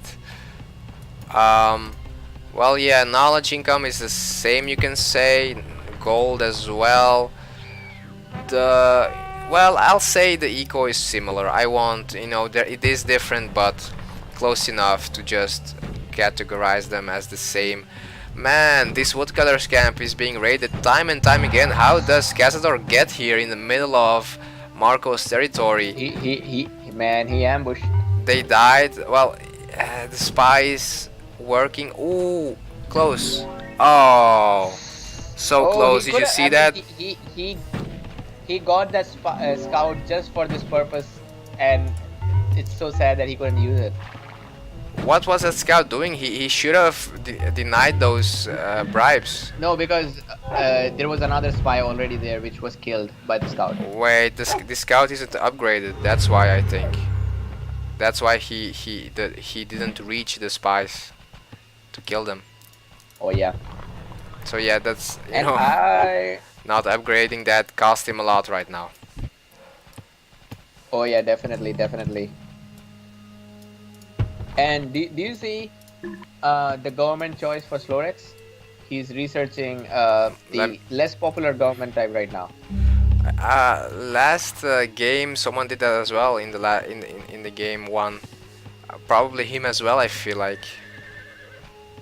Whoa, whoa, Um, whoa, dude, look at that, look at that. So, Marco, look at Marco. ooh, that's a huge army, and he's gonna upgrade his traps to cannons. You know, when he's I hope. when he. Yeah, yeah. I think he's gonna wait. He should wait before he attacks. Well, I'm not sure actually. I think the best time for him to attack is when Cazador starts sieging down his own city, You like the are a Elish. genius. I mean, Cazador's army is nice as well. He has a lot of spies. He has cannons. He is gonna upgrade them, but Marco's army is just huge.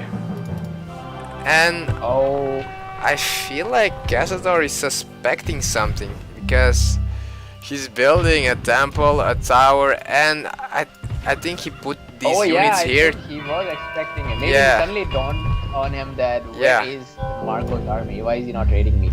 He was very suspicious. I think he expected this, but man, why did Marco give away his presence here, man? But Anyway, it maybe had to happen, and he still got a bigger army than. yeah, yeah, yeah.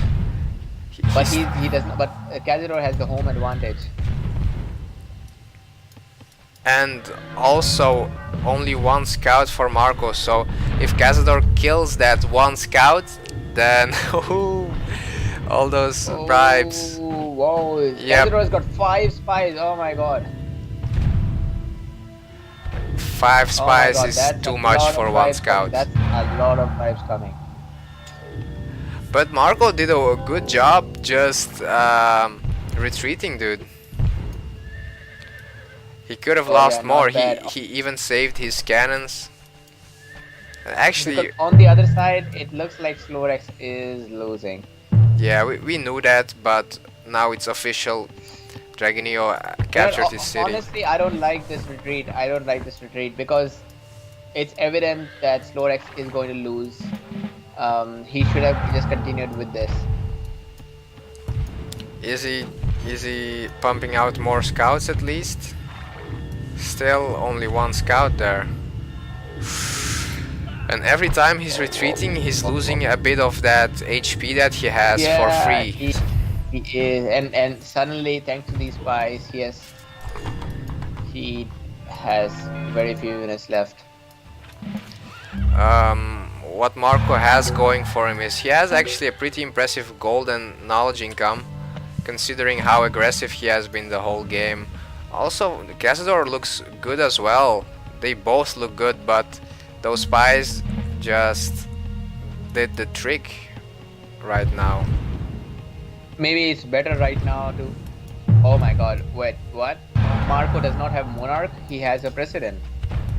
Wow, both guys have the president. That's a very questionable choice. Yeah, I agree, dude.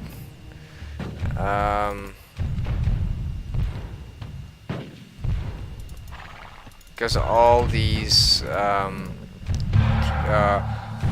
what you call it, cuirassiers for Dragonio, they have that extra advantage from the monarch. And they're produced faster as well. While the president allows all units to be produced faster, the monarch only allows cavalry to produce faster. But anyway, those cavalry also get extra attack and extra armor. They are basically upgraded cuirassiers, you can say, if you have the monarch. Oh yeah, and if you see Dragonio, he's got an insane economy. He has 300 economy basically, and here Marco, it seems like he has a good engagement here, and he still has a lot of cuirassiers left. Bedford is doing a lot of damage. Oh, that president is going to get sniped. Oh yeah, that's actually that will turn the tables. I still hear those spies. Those spies are just spying. They be spying. And there is no explorer for Marco. Come on, Marco. That's the reason why you had to retreat from the capital. Of course, have explorers. Yeah. A big mistake from Marco on this side is that he does not have a second barracks or a second stable. Oh yeah. Why? In Age 5, Why? he just can't keep up with army production using a Yep. single one of each. But yeah, here it's pretty much over for Slow Rex. Oh yeah, so this is the revenge time for Dragonio. And if you remember, last game was similar. On one side, Cazador is still winning, like he was winning last time. But the last game we had Slow Rex completely taking over Dragonio, and this time Dragonio completely takes over Slow Rex. So the moral of the story is Chinese are the worst nation. You may say so.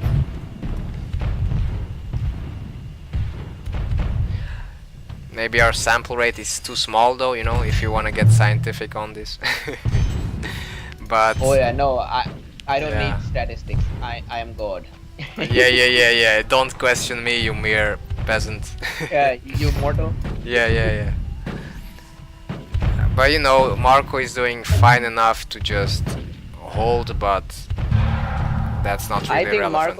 Marco could hold, but in the long run, don't know. Actually, I want to try with a president sometime. Let me maybe next game I'm doing against one versus one against somebody. I'll try to take president and spam infantry since I'm not getting the Hmm. cheaper cavalry.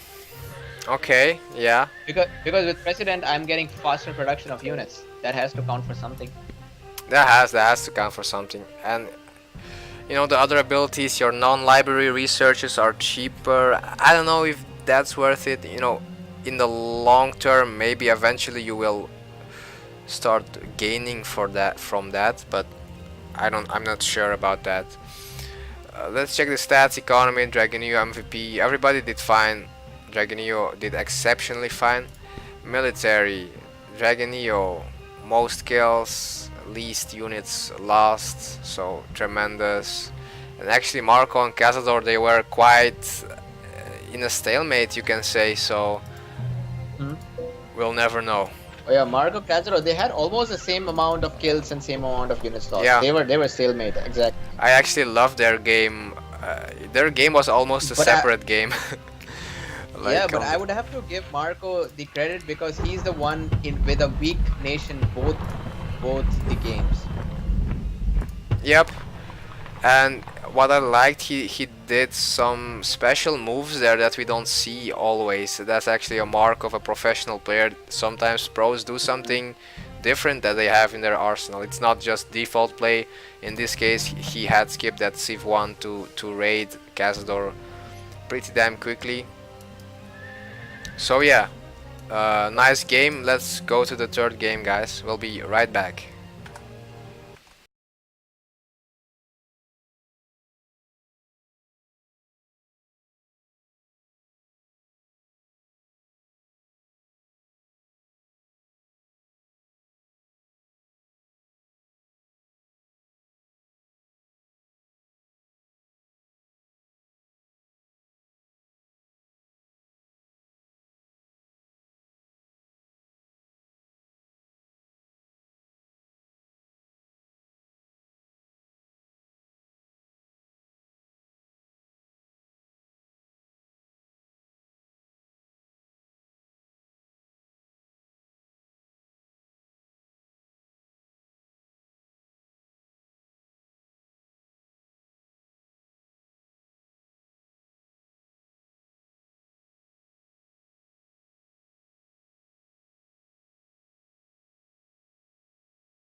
Hey guys, here we are. Third game is gonna decide who's gonna actually qualify for the Super 16 right here and right now. So yeah, let's go. 3, 2, 1, go. Oh yeah. Let's check it out. GAD, Slorex is Korean, Marco is Spanish. So for GAD, not the best nations. Both nations are pretty damn average, below average Oh even. yeah. Well, I dude, have no clue. Have you noticed Marco has been unlucky all three times. I mean, Egyptians are fine, but against America, not really. At first game he was Maya, then Egyptians, now Spanish. Did he even try to get aggressive nations? I don't think so. And on the other side, Cazador has been lucky all three times. Perfect nations, perfect nations. for sure. And now he must be happy, in the third game of his important match, he gets Lakota, arguably the best nation. And for Dragon Neo, Yeah. Bantu, I think Bantu is like, I'm not an expert, but I think it's like slightly above average. It's like in the good nations category, maybe. I Not the really best, like but Bantu for their faster infantry and cheaper cities, but apart from that, not much in standard. yeah, cause well, yeah, let's not talk about Nomad today. Um, but yeah, like that city, he can close the distance, and as we've seen before, maybe he can cut off Slorex from Marco just by border pushing. But of course, Hmm. when you do that, you expose yourself as well. So it's all matter of balance. Oh yeah, Um, that's right. And the third city just the fact that you have a third city, that means you're getting extra food and extra wood that the other civilization is not getting. that's right. Oh, by the way, dude, of course, Lakota can build in the middle as well, so it will be cool to see how this is gonna be interesting how this works out. Is Dragon Neo gonna build on Cazador's city, maybe? Because he can get some extra border push, even potentially, if he builds after Cazador completes his city. Oh yeah. Um, I like how Cazador is scouting perfectly how you should be doing with yep, Lakota. a lot of scouts, and I think he's not making the mistake of not making enough villagers. He has plus 80 income already in terms of Oh yeah. food. And that's nice. Koreans against Lakota, that's always an unbalanced game. Koreans, however good, I feel Koreans are defensive, but against Lakota are perfect for both boom and a rush kind of build. So you never know what the Lakota guy is going to do. And with Koreans, it's mostly Koreans are known for their defensive boom game. While their militia can be used for early attacks, not a lot of players do that.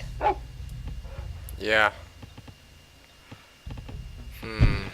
And actually, it does look like Marco and Slorex are getting separated a bit here. They are growing apart.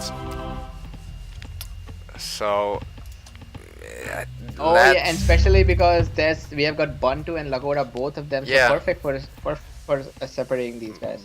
both Bantu and Lakota on their own are actually good for splitting teams apart, but if they play together, then even more so. Let's check out Cazador. Yeah, I like it. He has, plus 88 food income. I've seen worse. He's doing actually a fine job of playing as Lakota. Dragonio doing fine. Still 0 out of 2 caravans, but he's only getting his market right now. Look at that barracks placement. What do you think about it? Um, Wait, you're talking about? Oh yeah, Dragonia. Dragonio. That's a very weird. That's a weird place for barracks. hmm And not It should really be in his front city. necessary. Yeah. Like the only reason for this is kind of a defensive move against raids, but look at how far Marco is from this position anyway.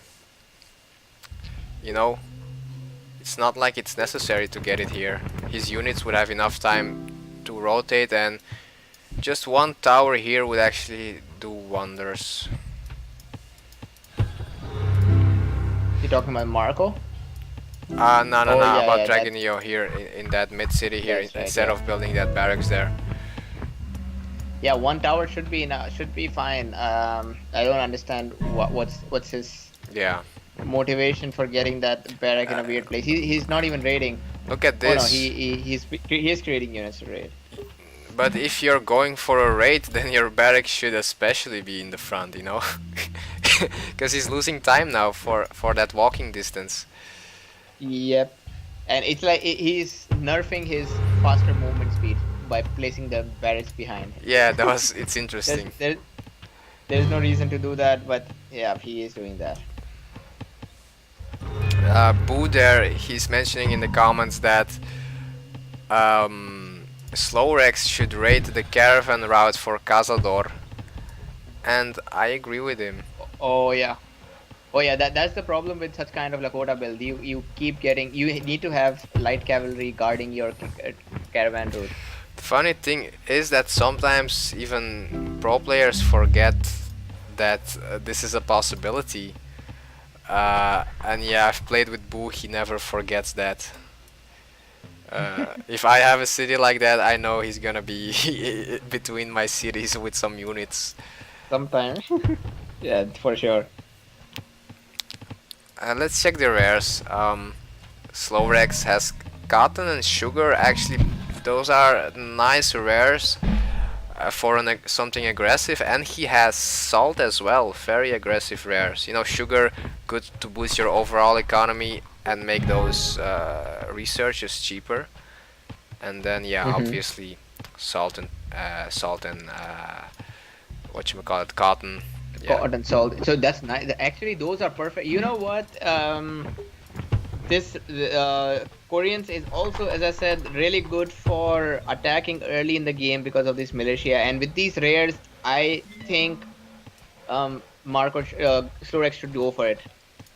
And even Marco, because Marco he's using dye, but he's also using cotton as well. And you know he doesn't have salt, but he has horses. So Gad have really aggressive rares, while for that it's the other way around. It's complete boom. Yep. So maybe if Lad goes for the boom and Gad goes for the aggressive plays, maybe Gad can take it away. I definitely see it happening. I mean, I know they can. The question is, will they? If they will, because on this side I see that Marco has also got his stable and barracks both. Same for Slorex, so it could be a nice double right now. Yeah, again the question is whether they're going to do it or not. What is up with Whoa, I just realized these guys also have furs, they just don't know it. It's in where? Slorex's territory. Oh, really? Yep. Um, Cazador, he has a Sunkawakan there in the back. I don't know why he ignored Cotton. He would have gotten a jackpot there. Yeah man, he would. Sugar is secure with the tower, that's nice. And actually now Slowrex is sending a light horse of his own there, so if Cazador now decides to get Cotton, it's too late now. So you see how It small things is. can Oh be man. detrimental. Yeah, I feel Slorex is doing horrible in terms of his economy. You check out Lakota and Korean player.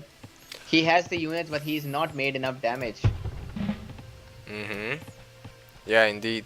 And I see that he is stacking these heavy infantry. He's going to go for a rush on the city, but the problem is that in case Cazador ages, that large city will not be taken out.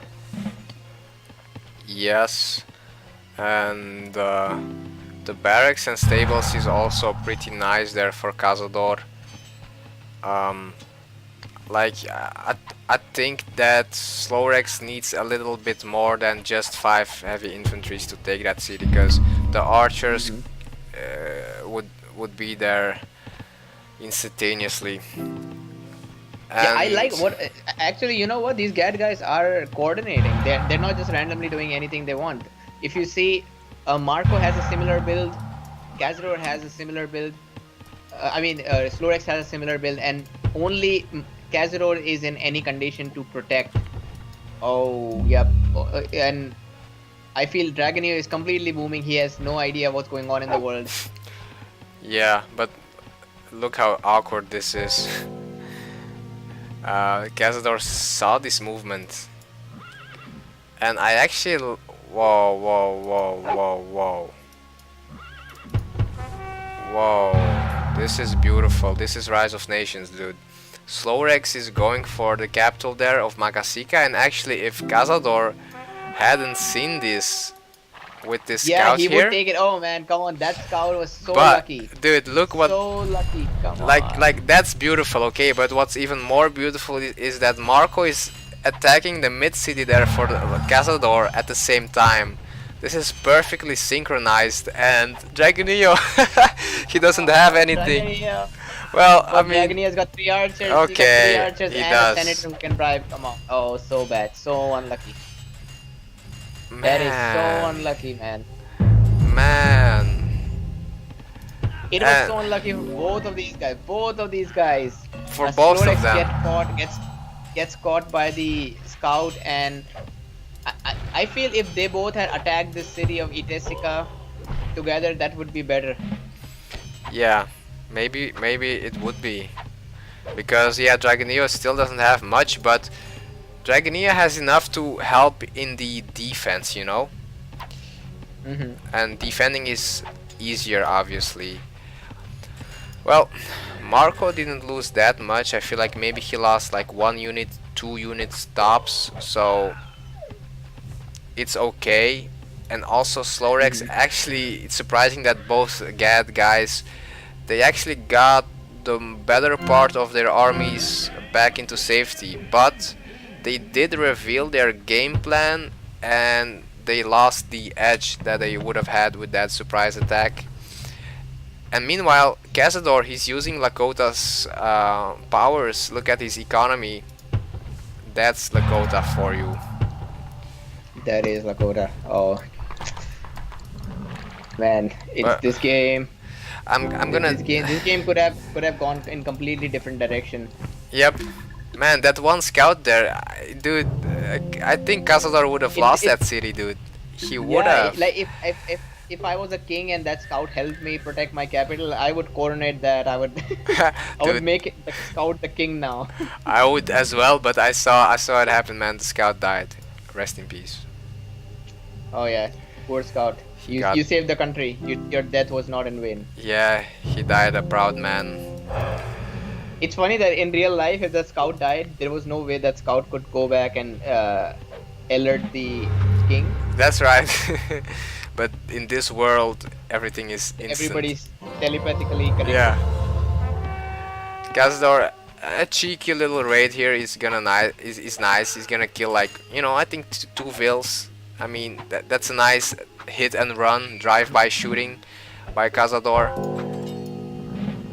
Well, Yeah. at least if his units will evacuate properly. Damn, his two horses got stuck here. So stupid.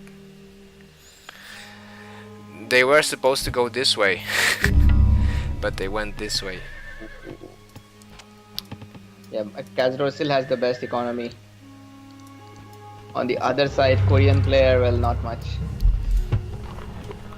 What is Dragonio up to? So far, I find it hard to decipher what his plan is. He doesn't seem to have a clear plan. I mean, he's booming, but he's not booming that well. Mm-hmm. I mean, his eco is nice. Don't get me wrong, but not that well considering how inactive he has been. Maybe I'm a bit too harsh. What do you think? I think Dragonio is he's doing all right. He's got a boom game going on there. he is protected. He did protect Cazador that time, so it's not like he was being a liability. So in any case, Yeah, I feel it's all but right. It's all but right. listen up. He protected the Cazador just because Marco Marco's army was a bit underwhelming. Like it was more Marco's fault than Yeah, yeah. Marco should have Dragonio's. attacked. I mean, both of these guys should have coordinated better than that. Because I feel like Slorex was ready, and yeah, no, I know, Marco was aware of their plan, but he executed the plan knowing full well that he isn't ready in reality. Uh, Oh yeah. yeah, he didn't have enough to actually take that city.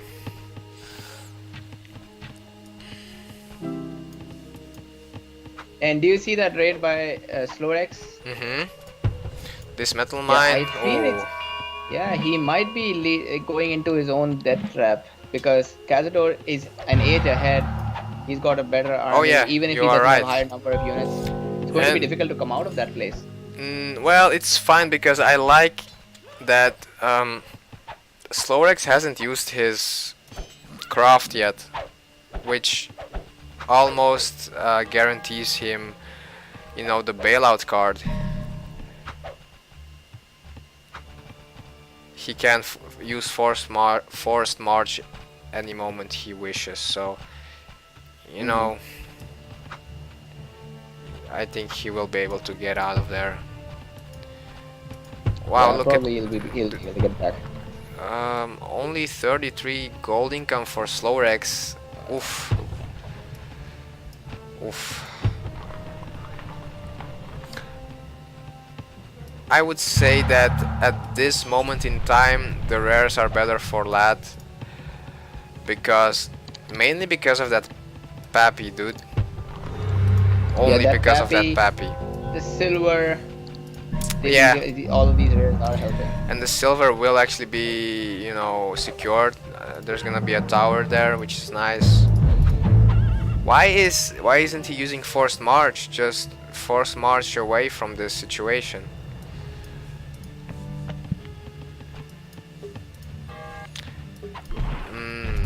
Dragon Neo has his science 3 already. Marco doesn't.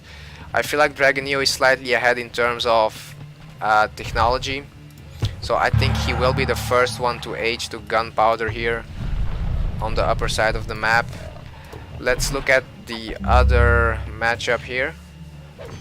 Hmm. Cazador is actually, yeah, closer to gunpowder as well. And I think maybe, first of all, they went for a more balanced approach. They didn't really commit to an attack, so obviously their eco was a bit better. And Pappy, I definitely contributed as well to this technology. Yeah, and I don't know. Were these guys using the silver in the left corner? I never saw them. This silver here, Cazador Hmm. is using it, so that's perfect for him. He's gonna be able to use it. um, and his aging is already 382. That sounds cheap. Maybe I'm tripping. Sounds cheaper than it's supposed to be. I thought it would be like 400, but whatever. Oh, I feel yeah, there was a lot of opportunities for Slorex. You know, one more thing that Slorex messed up. I noticed that he did not get his university up for maybe the first 2 or 3 minutes into classical age. So he had zero knowledge income for that time. Yep, and having like plus 20 knowledge income instead of plus 0, you'd be surprised how much difference that actually makes. Oh yeah, Um, it makes a lot of difference, man. That's why I often suggest players to get some form of knowledge income the moment you reach classical age. It could be in form of rares, or it could be through yeah, it could be through these universities. oh yeah, I find universities better because rares get raided eventually. yeah, and then suddenly you lost your knowledge income completely again, so you're kind of dependent on a rare, which you don't want to be dependent on anything really. Um, Cazador's position is wonderful, I wanna say, because first of all, he's already sieging Slorex and he's ready to age, so actually by the time he ages, that city should be about 0 HP. And yeah, and his eco is closing in on the plus 200, so for him this is a perfect situation actually to finish Slorex. He has the setup for it. Ooh, I like that. Those two light horses, they're gonna attack the sieges while his army is distracted. Oh yeah, One. that's a nice maneuver. That's a nice idea there. He's only gonna get away with one kill there, so you know it's fine. It's fine for Cazador still.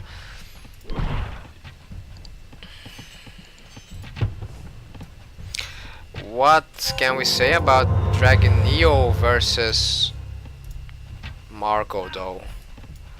Yeah, wow, what the hell happened here for Dragon Neo? I take my words back from before about him doing a, you know, not the best job. Look at his eco.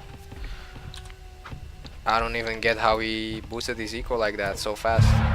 Yeah, that's crazy, man. And Marco has been playing amazing all these games, but just not this one. You know what? The lad team, being Bantu and Lakota, they captured middle. Look at the map.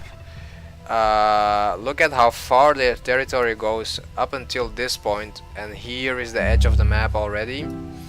Why am I saying this? Is because if you look at the rare resources that the teams have, lad has, for example, Dragonio 1, 2, 3, 4, 5 rares, Cazador 3 rares, and all of them are nice rares as well. A lot of library rares. Well, the GAT team, only horses for Marco, and only salt and sugar for Slorex. So man, this is a slow death. yeah, this is a slow death indeed. But I want to say that GAT is playing well considering the circumstances, and I still think that they can make something happen. All they need is some luck, I guess. Well, maybe I'm just naive, because if I look at Dragonio's economy,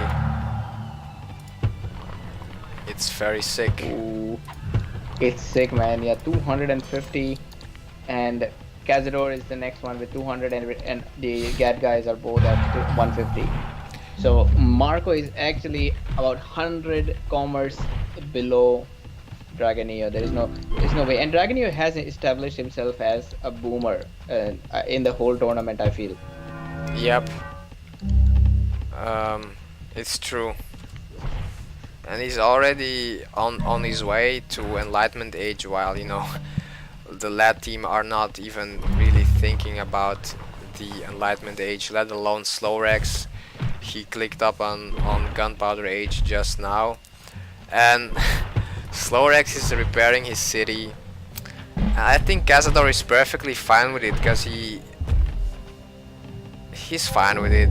Now he has 4 cannons, so it's gonna be harder to keep up for Slorex. Yeah, Oh this yeah, city. 4 cannons. That's like 3 done. cannons is good, but 4 cannons, there's no like you can't repair that kind of thing.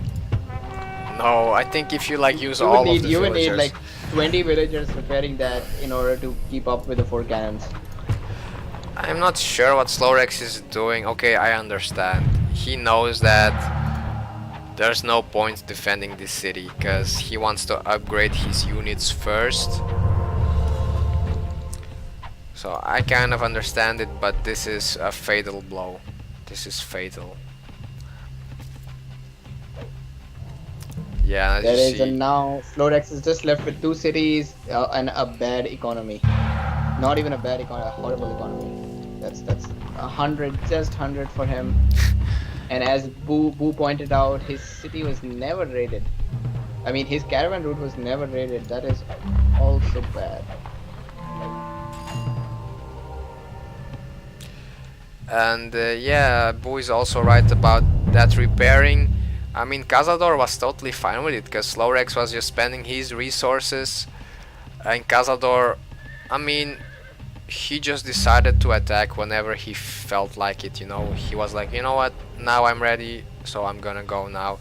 He didn't have any pressure to kill him fast because Dragonio is doing a wonderful job here, so Cazador can just play his game the way he wants, and he's doing just that.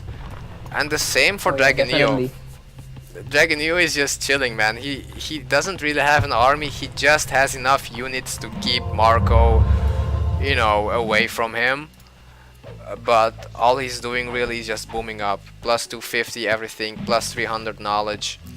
He's the first to hit Enlightenment Age. He's researching Com 4, so his eco, I wonder what's it gonna be like after this research completes. Slowrex is going for kind of for a last pushback, but I don't see where his despot is or Oh yeah, whichever. man, he had a nice army there. I wish he had his despot there way back Oh, here it is. It's coming. It's coming. I'm from the coming, other boys. side. Yeah, your general is here. Your Fight bravely. tyrant. Yeah. Well, it's crazy that he's actually doing something. But you know, Cazador is he's fine with it. I'm sure he doesn't feel threatened at all right now. Let's look at Dragonio. Yeah, plus closing in on the 300 economy. I feel the moment that double failed on Cazador, that's when the game was out of their hands. Yep. Because if instead of going there, Marco had gone to raid Dragonio, the story would have been different. Dragonio just almost never got raided heavily initially, and he got the time he needed to boom up to about 200. Oh man, I like your comment because yeah, all the attention was focused on Cazador. And yeah, Dragonio didn't have any pressure at all. He could just build farms, build granaries, just build scholars, do whatever.